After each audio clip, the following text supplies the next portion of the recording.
하나님의 말씀을 같이 보겠습니다.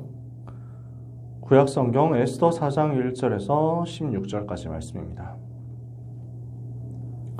구약성경 에스더 4장 1절에서 16절까지인데요.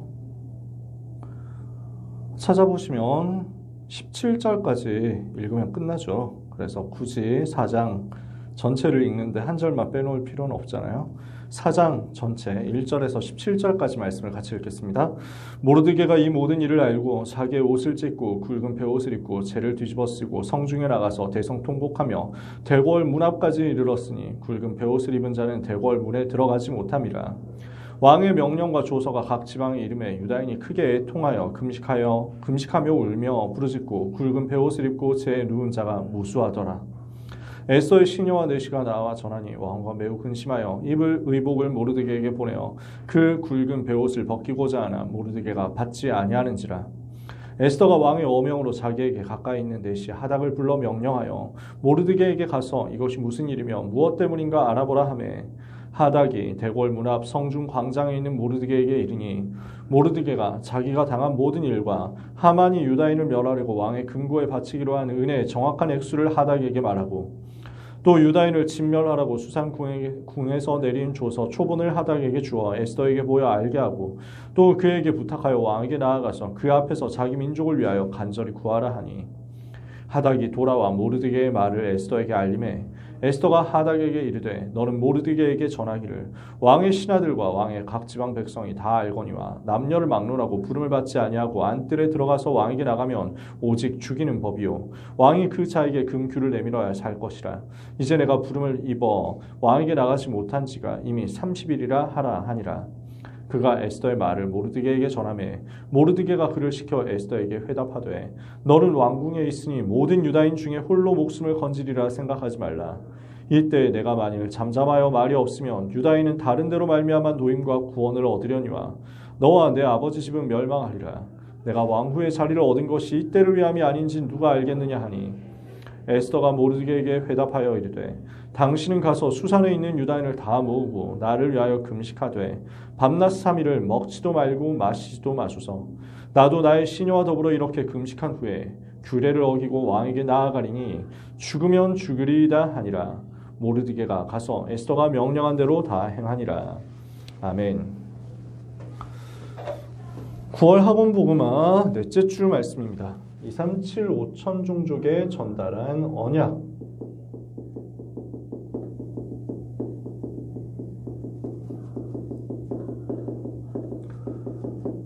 에스더가 어떻게 응답을 받았느냐에 대한 메시지를 우리가 오늘 같이 말씀을 통해서 확인하고 기도 제목을 붙잡아야 되겠습니다. 우리 렘넌트 여러분들, 지난주에도 말씀을 그렇게 같이 나누었습니다만 렘넌트는 300% 응답을 받을 사람들이고요. 이 응답을 가지고 살리는 사람이 될 것입니다. 기준은 뭡니까? 300% 응답을 받아서 세계를 살리게 될 건데 300%는 뭐였습니까? 우리가 24, 25 영혼으로 하나님 주시니 힘을 얻도록 7망대, 7여정, 7이정표를 가지고 기도하고 있으면 하나님은 우리에게 300%로 역사하실 것이다. 그래서 전문성에 대한 100% 답을 가지고 현장성에 대한 100% 답을 가지고 시스템에 대한 100% 답을 가지고 들어가는 거죠. 이렇게 해서 300% 응답을 가지고 살리러 들어가는 것입니다. 기준은 뭐냐? 237 나라와 맞아지는 것입니다. 그리고 그 속에 있는 5천 미전도 종족을 살리는 것입니다. 전 세계 나라가 237 이렇게 된다 이렇게 얘기합니다. 플러스 마이너스 있겠죠. 정확한 숫자는 아닙니다. 그러면은 나라 하나 새로 생긴다거나 나라 하나가 새로 없어진다거나 할 때마다 숫자를 바꿔야 되느냐 그런 말이 아니고요. 구체적으로 놓고 기도하자는 겁니다. 전 세계를 살리게 하옵소서라는 기도를 구체적으로 사실적으로 하자. 그 숫자가 얼마나 정확하냐 하는 것은 중요하지 않습니다. 기준이 다 달라요. 그래서 오늘 우리는 세계복음화를 아주 사실적으로 구체적으로 붙잡고 하나님이 나에게 주시는 임명계약을 찾아내야 되겠습니다. 이것이 렘넌트가 받아야 될 300% 응답의 기준입니다. 어느 정도 응답받아야 되느냐? 237과 맞아질 만큼, 237을 살릴 수 있을 만큼 그 속에 있는 5천 미전도 종족을 살릴 수 있을 만큼 미전도 종족이라고 하면요. 일단 복음을 한 번도 듣지 못한 종족들이 있겠죠. 선교사의 발걸음이 닿지 않았고 그 부족, 그 종족의 언어로 복음 메시지가 전달된 적이 없는 부족들. 그 완전히 한 번도 복음이 전달되지 않은 부족은 지금은 한 100개 정도 된다라고 합니다. 많이 줄었다고 합니다. 계속 복음을 전하는 팀들이 나오니까요. 근데 복음이 전해졌지만 거의 대부분의 현장이 그 복음을 듣지 못하고 있는 부족들은 아주 많이 있습니다. 그러니까 그 부족, 그 종족, 그 민족의 선교사의 발걸음이 닿았고 그 민족의 언어로 복음이 전해진 적이 있지만 그러나 영향이 아주 적게 전달이 되었기 때문에 영향력이 거의 미치지 못했기 때문에 아직도 국민의 그 부족의 절대 다수가 복음이 무엇인지를 모르고 복음을 들어본 적이 없는 상황. 이걸 미전도 종족, 넓게 본 미전도 종족이라고 하거든요. 그러니까 가까이 있는 일본이라든지 아니면 여러 무슬림 나라들이라든지 기독교 인구 비율이 1%도 되지 않는 많은 나라, 많은 민족들이 있습니다. 인구가 1억 넘고 몇 억씩 되고 하는 종족도 있습니다. 우리는 5천 종족이라고 하면 원시 부족 국가들을 많이 생각하는데 사실은 그런 팀들도 있고요. 그리고 아주 큰 부족, 아주 큰 민족들도 있습니다. 몇 백만, 몇 천만, 몇 억 되는 부족도 있습니다. 그 현장이 다 미전도 종족이 되어 있는 경우 복음이 1%, 복음화율이 1%도 되지 않는 그런 나라들 여전히 많이 있습니다. 그런 종족들을 선교학자마다 3천이다, 7천이다 하는데 우리는 5천 종족이라고 붙잡고 기도하는 것입니다. 여기를 살리러 들어갈 만큼 하나님이 응답 주시겠다. 이것을 우리가 오늘 약속으로 붙잡아야 되겠습니다. 이 속에 너무 병든 자들이 많기 때문에 이 사람들을 치유하고 살려내야 되겠습니다. 그리고 그 속에 있는 엘리트들을 살려내고 그 속에 있는 후대들을 살려내서 서밋으로 세우고 회복시키는 응답. 그래서 제자로 세워서 전 세계 살리도록 자기 부족, 자기 나라, 자기 민족을 살리도록 파송하는 응답 받아야 되겠습니다. 이게 우리 랩넌트가 받아야 될 응답이죠. 이게 우리 랩넌트들이 실제로 응답받아야 될 기준입니다. 237과 지유와 서밋이 300% 응답받아야 되는 이유고 300% 응답을 받는 기준이 되는 거죠. 이것을 위해서 하나님은 모든 일을 예비하시는 것입니다. 모든 사건을 예비하시는 것입니다. 모든 사람, 모든 만남을 예비하시는 것입니다. 심지어 모든 문제도 이것을 위해서 예비된 것입니다. 237 나라를 살리고 병든 자 살리고 서밋들을 살려내서 세계복음화 해라. 이 일을 위해서 하나님은 일을 주시고 사건을 주시고 만남을 주시고 문제를 주시고 위기를 주시고 핍박을 주시는 것입니다. 모든 것을 하나님이 예비하시고 모든 것을 하나님이 허락하셨다. 오늘 이것을 언약으로 붙잡아야 되겠습니다. 에스더 사건입니다. 왜 이 사건이 발생했습니까? 어떤 사건이 벌어졌습니까? 자, 이 사건들이 왜 일어났느냐 한번 순서대로 봐야 되겠습니다. 지금 에스더는 페르시아 나라의 왕비가 된 상태입니다. 이게 지금 어떻게 해서 벌어진 일이냐? 전에도 한 번씩 얘기한 적이 있습니다만 또 시간이 많이 지난 얘기니까요. 다시 한번 정리를 해보겠습니다. 세계사 이야기입니다. 바벨론 나라가 유다 나라를 멸망시키고 당시에 전 세계 지배했지만 그 바벨론 나라를 페르시아라는 또 다른 강대국이 갑자기 등장하면서 멸망시켜 버렸습니다. 여기에 주도한 사람이 고레스라는 임금이었죠. 이 고레스 임금이 페르시아 나라를 세우고 유다 백성들을 포로되어 있던 곳에서 자기 땅으로 돌아가라, 가서 성전 지어라 하는 것까지 허락을 해준 겁니다. 그 메시지를 준 겁니다. 좋았죠? 근데 그 고레스가 갑자기 죽음을 맞이합니다. 어떻게 죽었느냐 하는 것은 사실 분명하게 나와 있지 않습니다. 역사적인 기록이 확실하지 않기 때문에. 그런데 그리스의 역사가 헤로도토스라는 사람이 기록하기를 고레스 왕은 전쟁터에 나갔다가 지금의 아프가니스탄 정도까지 거기 정복하러 전쟁터로 갔다가 기습을 받고 습격을 당해서 비참하게 죽게 되었다라고 기록을 합니다. 맞는지 아닌지는 사실 잘 모릅니다. 확실한 건 고레스 임금이 갑작스럽게 죽었다는 겁니다. 이렇게 되고 나니까 페르시아 안에는 많은 어려움들이 오게 됩니다. 내전이 일어나요. 왕위를 누가 계승하느냐 이것 때문에 싸움 벌어집니다. 그래서 캄비세스라는 고레스의 아들이 갑자기 왕위에 오르지만 이 사람이 그렇게 좋은 사람이 아니었고 훌륭한 통치자가 아니었습니다. 결정적으로 악한 사람들의 말을 듣고 성전 재건하는 것도 중단시키고 이럽니다. 이렇게 하다가 이 캄비세스가 내전 끝에 살해당하고 그래서 이 부분을 수습을 해야 되는데 누가 등장하느냐? 고레스 왕의 사위였던 다리오라는 사람이 등장합니다. 이 다리오는 다니엘이 섬겼던 그 다리오가 아닙니다. 다른 사람이에요. 전혀 다른 사람이 등장하는데 이 다리오, 다리우스 1세라고 역사에 나오는 유명한 위대한 임금입니다. 이 사람이 나와가지고 내전을 종식하고 나라를 통일하고 발전시켜가지고 굉장히 거대한 제국으로 만들었습니다. 발전시키죠. 그런데 너무 발전하다 보니까 서쪽으로 계속 팽창하다가 서쪽에 있는 그리스 도시국가들하고 부딪힙니다. 그래서 이 그리스 도시국가들 숫자도 얼마 안 되고 별로 힘 없을 것이다 생각하고 눌러버리려고 했는데 마라톤이라는 곳에서 전투하다가 아테네하고 싸워가지고 졌죠. 이렇게 해서 아테네 중장보병과 페르시아 병사가 해안에서 맞붙었다가 실패하고 페르시아 군대는 이제 다시 철수를 하게 됩니다. 그러니까 이게 다리우스 입장에서 다리우 임금의 입장에서는 굉장히 자존심에 스크래치가 난 상황이었습니다. 이것을 만회하지 못하고 다리우 왕이 죽고 그 아들이 등장합니다.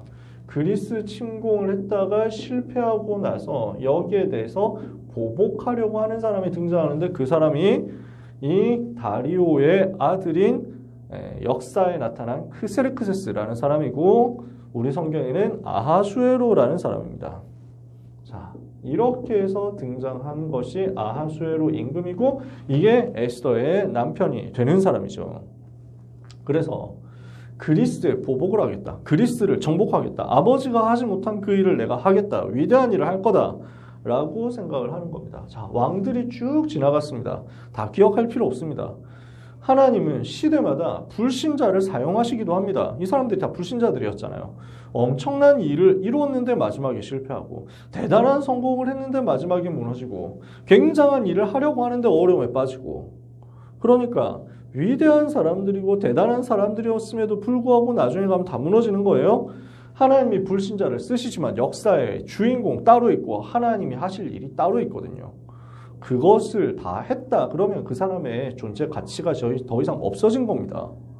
그 사람이 불신자인데 하나님이 필요하니까 잠깐 썼어요. 사명 끝나니까 이제는 다시 끝나는 거예요. 이 사람도 무너지는 거예요.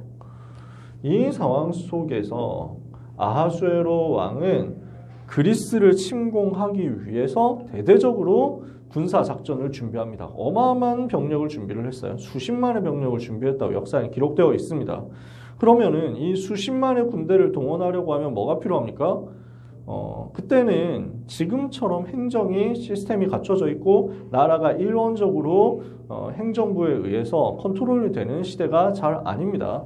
각 지방의 귀족들, 호족들 이런 사람들 있잖아요. 이 사람들 밑에 병력들이 있단 말이에요. 그러니까 이 귀족들을 불러 모아야 이 귀족들 밑에 있는 군인들을 다 자기 것으로 쓸 수 있을 거 아니에요. 이렇게 해서 소집을 합니다. 잔치를 개최했습니다. 그래서 이 잔치에 사람들을 모아가지고 귀족들을 모아가지고 전쟁을 선포하고 우리 나갈 거니까 병력 내놔라 이렇게 해야 되는 겁니다. 그러면서 사람들 기분도 좋게 해야 되고 그래야 또 뭐 마음 내키는 대로 이렇게 해가지고 또 군사 보내고 이렇게 할 거 아니에요. 자기도 직접 나가서 싸우고. 그래서 전쟁 준비를 위한 잔치를 크게 열었는데 그러니까 잔치하면서 술을 또 많이 먹잖아요. 술 취한 상태에서 아하수에로 왕이 명령 내립니다. 자기 왕비가 있어요. 와스티라는 왕비가 있어요. 이 사람을 부른 거예요. 와가지고 술 좀 따라봐라. 이렇게 기분 좀 좋게 해봐라. 이렇게 합니다. 왕비라는 자리가 굉장히 높은 자리 같지만 이런 상황에서는 절대 권력을 가진 왕 앞에서 별로 힘이 없단 말이에요. 근데 와스티는 정숙한 사람이었어요. 법도에 맞지 않게 나를 부른다? 나는 나갈 수 없다. 이렇게 된 거예요.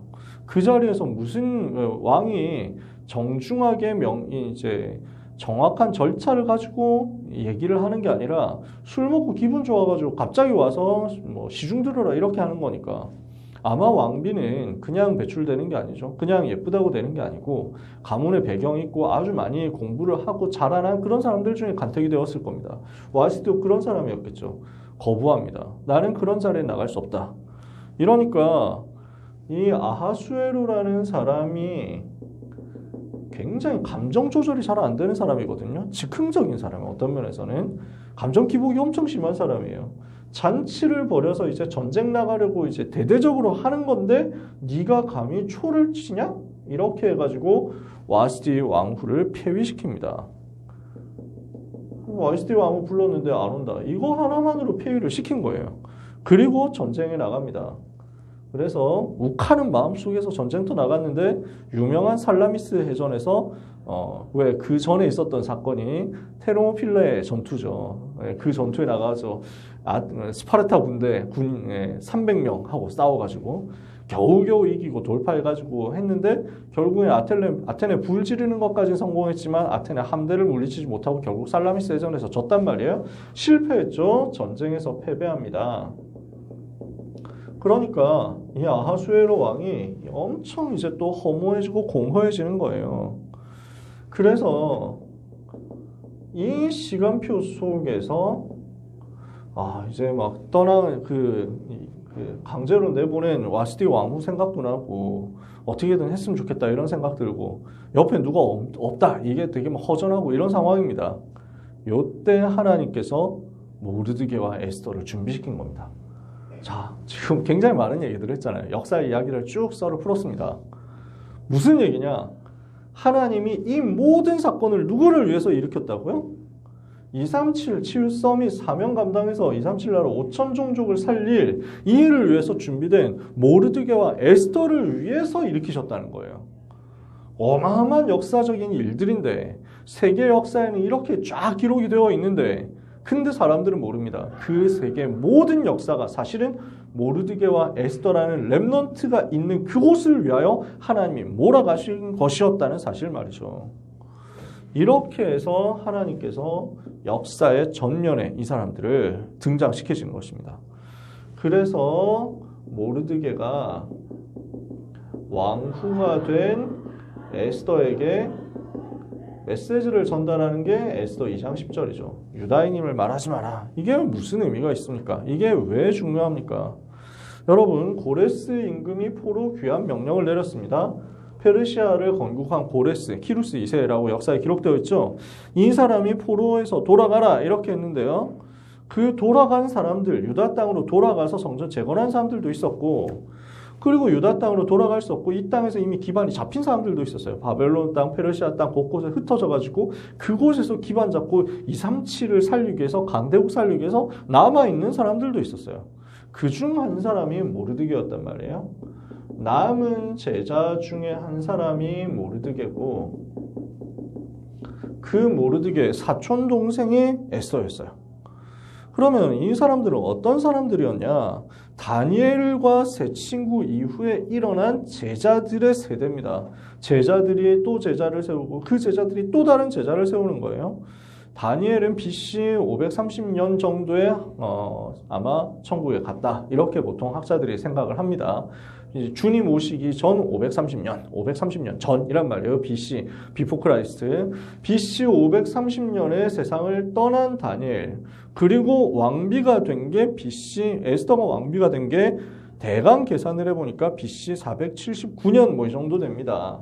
그러니까 BC 530년까지 활동하다가 천국에 간 다니엘 이후에 BC 479년에 왕비가 된 에스더. 몇 살 때 왕비가 되었을까요? 80살, 90살에 왕비가 되진 않았을 거예요. 그렇죠? 그러니까 거의 이때 나이는 20살 안팎이지 않겠냐. 우리가 정확하게 알 수는 없습니다. 성경에 나이가 나와 있지 않으니까요. 그러면 대강 20살 정도라고 생각을 해보면 30살이라고 하든 20살이라고 하든 그 정도 계산을 해보면 다니엘이 그럼 에스더가 태어난 해는 대략 BC 500년 정도라고 할 수 있겠죠. 그러니까 다니엘이 죽은 이후 30년 정도 지나서 에스더가 태어났다. 이렇게 우리가 생각해 볼 수 있단 말입니다. 즉 다니엘과 세 친구가 활동하던 시대 이후에 일어난 제자들이 있었고 그 제자들을 통해서 세워진 다음 세대 제자들이었다. 다음 세대든 다음 세대든지 확실한 건 언약이 계속 이렇게 전달되고 있었다는 거예요. 여기에 주역이 된 모르드게 어떤 사람입니까? 왕궁에서 일할 수 있는 전문인이었다. 300% 응답을 받고 있는 랩넌트였단 말이에요. 모르드게는 나중에 총리가 되는데 총리 역할을 무리 없이 수행할 수 있을 정도로 엘리트였다는 말이죠. 모르드게는 이미 왕궁에서 일하고 있는 공무원이었습니다.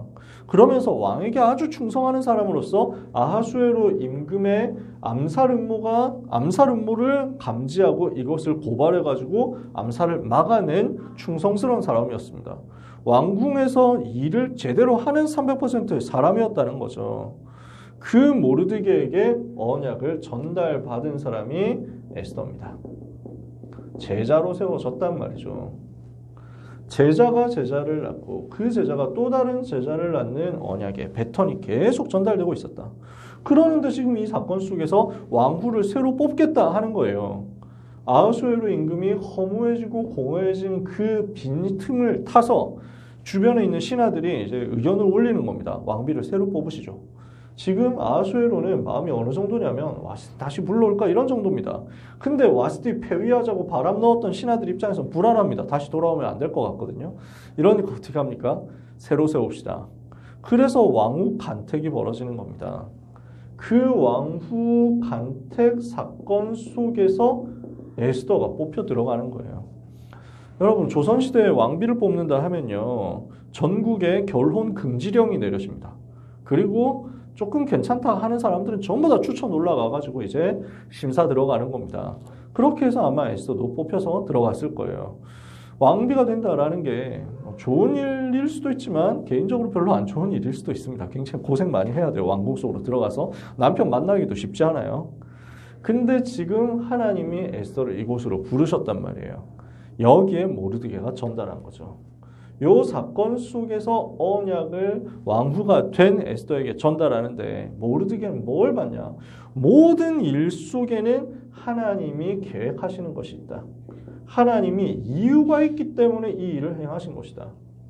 왜 우리가 바벨론 땅 포로된 그 땅에 와가지고 페르시아 나라 바뀔 정권이 왕조가 바뀌는 그때까지 여기에 있게 되었으며 이 강대국 페르시아 수산성이라는 수도 안에 있게 되었으며 그 속에서 왜 왕비가 갑자기 바뀌는 일이 벌어졌으며 왜 그 자리에 하필 우리가 왕비로 가게 되었는가? 우리 에스더가 왕비로 가게 되었는가? 하나님의 이유가 있다. 반대로 시대마다 반복되는 사탄의 전략이 있다. 뭐죠? 복음 없애겠다는 거예요. 그리스도 오시는 걸 막겠다는 거예요. 반드시 복음 막으려고 하는 사탄의 전략이 있다. 이 일 속에 하나님의 계획과 주권적인 이유가 있고 반대쪽에서 생각해보면 사탄이 앞으로 지금까지도 복음 막으려고 했고 앞으로도 복음을 막으려고 당연히 공격할 것인데 이것을 위해서 하나님이 지금 왕궁으로 부르시는구나. 그렇다면 함부로 말하지 말고 기도하면서 조용히 기다려라. 하나님이 중요한 사건에 시간표 줄 때가 있을 것이다. 그때를 두고 기도하면서 기다리면서 성령의 역사를 사모해라. 성령께서 역사하실 때까지 기다려라 이겁니다. 유다인임을 말하지 마라. 쉽게 나서지 말고 말 많이 하지 말고 기도하면서 기다리고 있으라는 거예요. 그러다가 시간표가 오는 거죠. 어떤 시간표입니까? 이때를 위함이 아니겠느냐. 네가 왕후의 자리를 얻게 된 것이 바로 이때를 위함이 아닌지 어찌 알겠느냐. 이렇게 된 거예요. 자, 사건은 우리가 다 잘 알고 있습니다. 아하수에로는 이 사건 이후에 정치에 굉장히 흥미를 잃어버립니다. 나라를 다스려야 되는데 다스리기 너무 귀찮은 거예요. 의욕 완전 상실했어요. 이렇게 되었을 때 그 빈틈을 파고든 사람이 있습니다. 교만한 하만이라는 사람입니다. 근데 이 사람이 아주 교만하고 악한 사람인데 임금 눈치를 잘 본 거예요. 비위를 적당하게 맞춰주면서 눈에 들어가지고 뇌물 잘 바치고 이러면서 총리가 된 겁니다.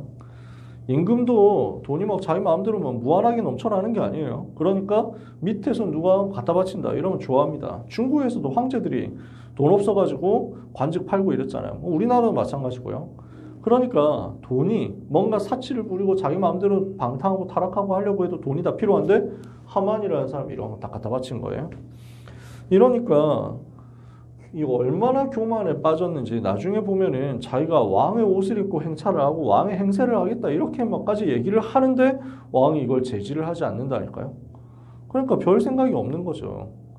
근데 하만이 총리가 되어서 왕에게 절하는 것처럼 모든 사람 자기에게 절해라 이렇게 하는데 모르드게는 거기에 협조하지 않습니다. 모르드게는 알거든요. 이 사람은 하나님이 세우신 임금에게 충성해야 되겠다 이렇게 생각하는 사람이지 저 악한 사람에게 충성할 수 없다. 저 사람은 왕을 해치려고 하는 사람이다. 아는 거예요. 그러니까 모르드게는 당연히 거부합니다. 이렇게 했더니 하만은 화가 나죠. 그래서 모르드게를 없애기 위해서 모르드게의 소속인 모르드게의 인종, 종족인 유다 백성을 다 죽이겠다 이렇게 한 거예요. 근데 단순한 얘기는 또 아니었을 겁니다. 인종학살을 왜 하게 되었느냐? 아마 유다인들이 거기에서 정치적으로, 경제적으로 굉장히 영향력을 많이 행사하고 있었을 겁니다.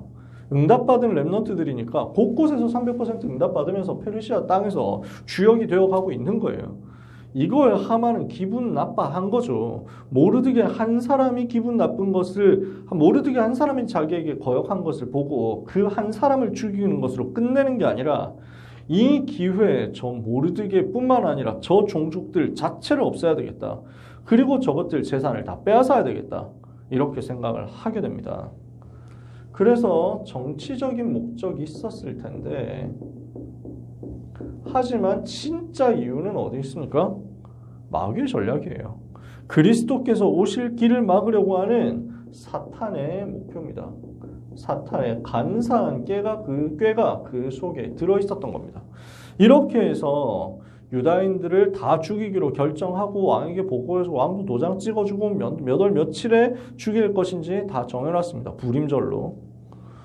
근데 요때 그래서 모든 유다인들이 통곡하고 기도하고 모르드게도 단식하면서 굵은 베옷을 입고 통곡하면서 기도하니까 왕궁 안에 있는 궁궐 깊숙한 곳에 있는 에스더는 지금 모른단 말이에요. 그때 TV가 있거나 신문이 있거나 하는 게 아닙니다.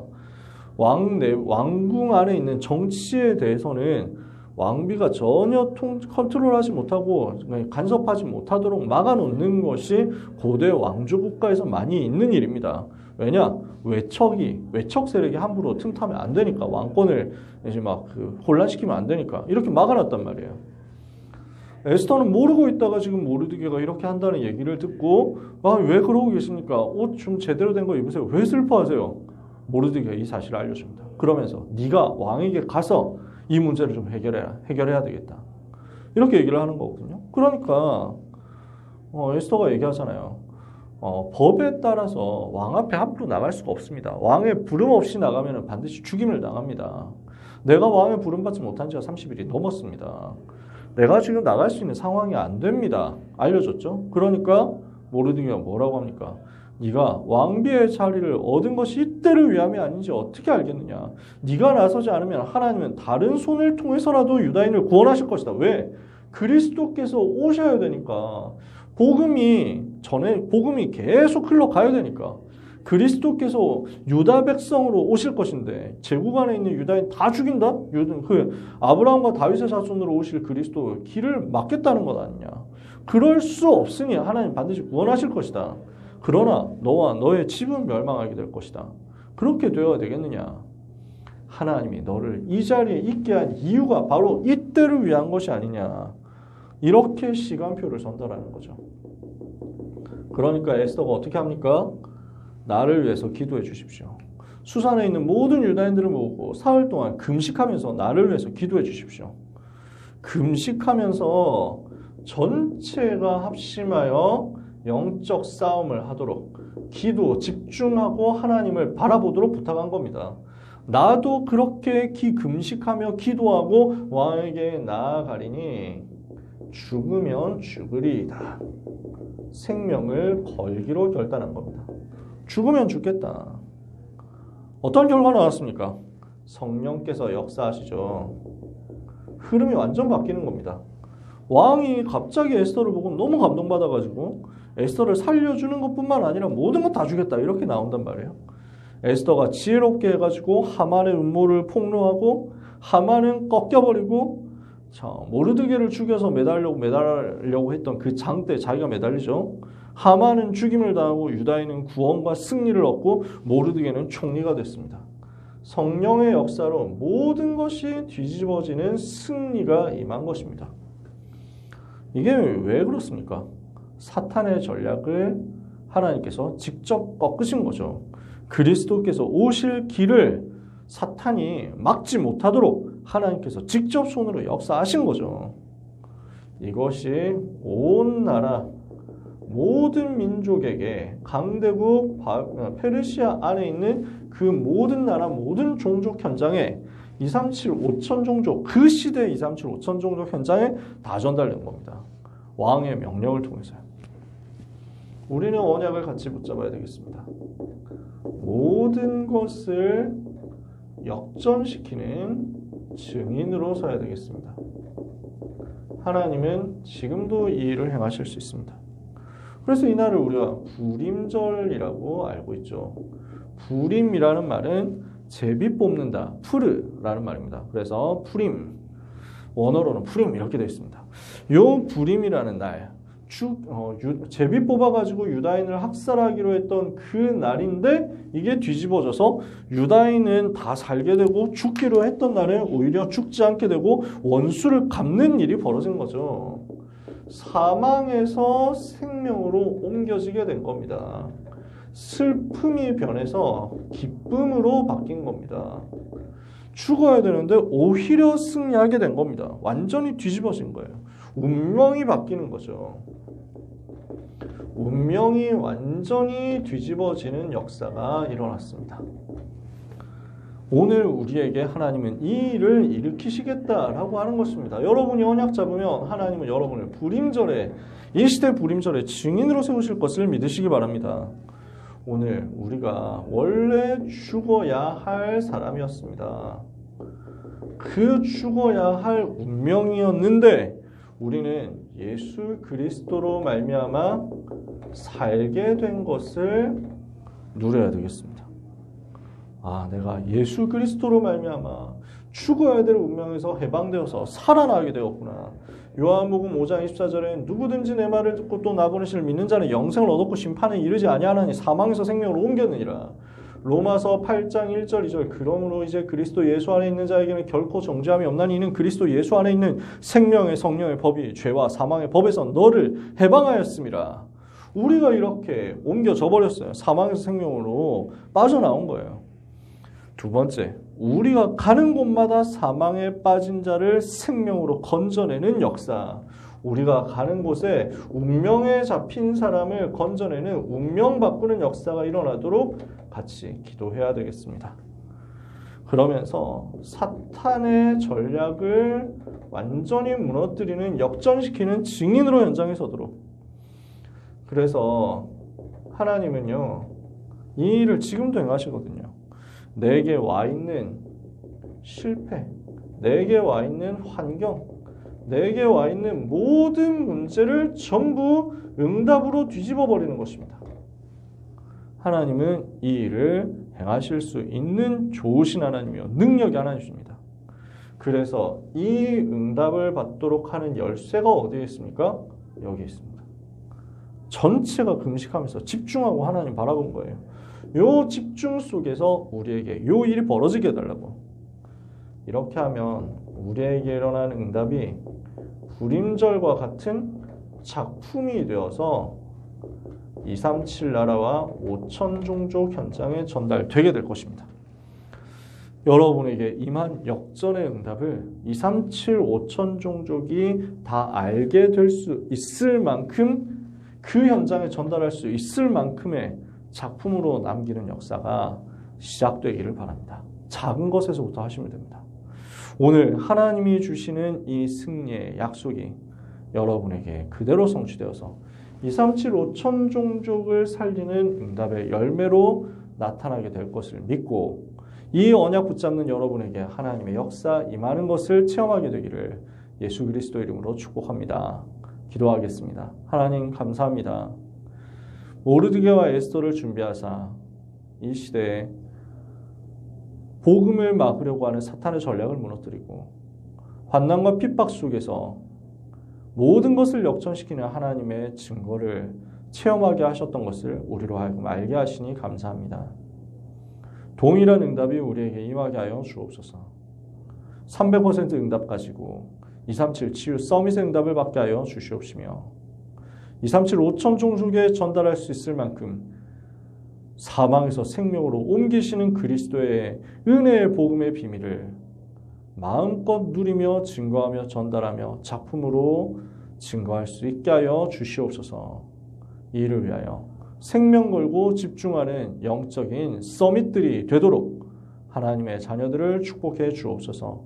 예수 그리스도 이름으로